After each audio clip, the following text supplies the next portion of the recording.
Do you miss the mob lifestyle? You know, I'd be lying if I say I didn't at times, but you know, people ask me all the time, they say, do you miss the money? Do you miss the power and all of that? You know, to a degree. I mean, look, it's great when you have anything you can want at your disposal because you got enough money to take care of it. I had my own jet plane, I had a Lear 25A, I had a Bell helicopter, I had a couple of big automobile agencies that I owned, so I drove whatever car I want, and you know, basically had homes all over the country. So yeah, that's nice. But you know what I really miss? I miss the camaraderie that we had with the guys. You know, what was so attractive to me about that life is, hey, when you come in, it's a brotherhood. Don't ever worry about your wife, your daughter, your sister. We got their backs wherever you go. You know, if somebody hurts you, we got somebody to back you up. That's very powerful, very, very powerful.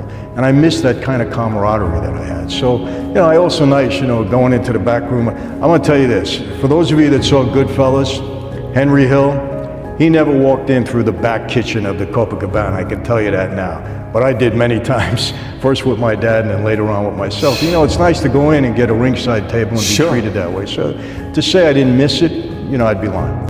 A lot of it is experience. You know, you make mistakes in the beginning, but I was fortunate. I had my dad who schooled me well and, you know, who taught me basically how to conduct myself in these things. And, you know, one thing, Brian, the major thing my dad taught me that has worked for me my entire life, and in a serious way, I'll get into it, is be a good listener. Don't run your mouth. Don't be the first to, you know, present you. Just be a good listener. Let the other guy make a mistake. Think, you know, hard. Be prepared going in. And for me, I became a major target of law enforcement. Major target. They never got me on tape saying anything wrong. Never. There was one undercover operation they had me on. They had 83 tape recordings on me. It was this whole thing with Don King and Al Sharpton. They couldn't use one of them because I never made a mistake on the tape because I was always listening. I was careful how I spoke.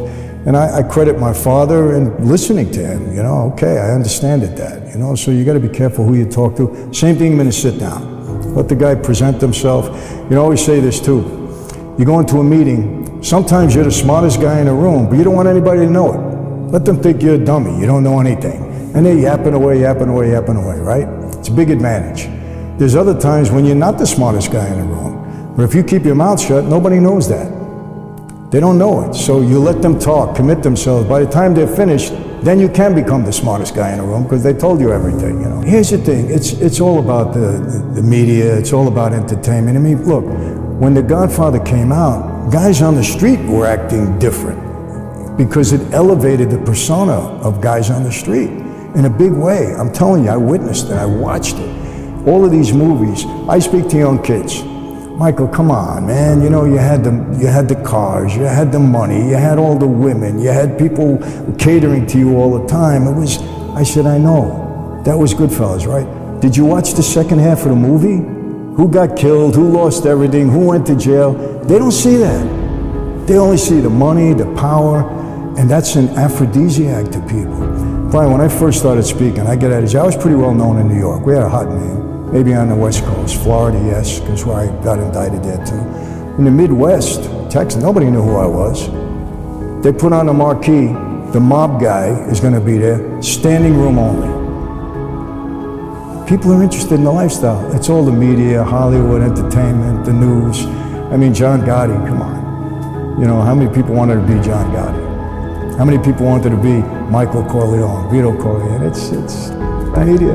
Because they see the upside, but they don't see what comes. They don't see it, and they don't pay attention to it. And I had to do things differently, but I was able to build it. I think I had a head for business. I had a knack for it. Now, you know, don't get me wrong. I'm not the smartest business guy around because there's a lot of things in business I don't enjoy doing. But there were certain talents that I had that worked well for me. And I always tell people this, when you're in business, I don't think it's a good thing to micromanage because nobody can do everything good.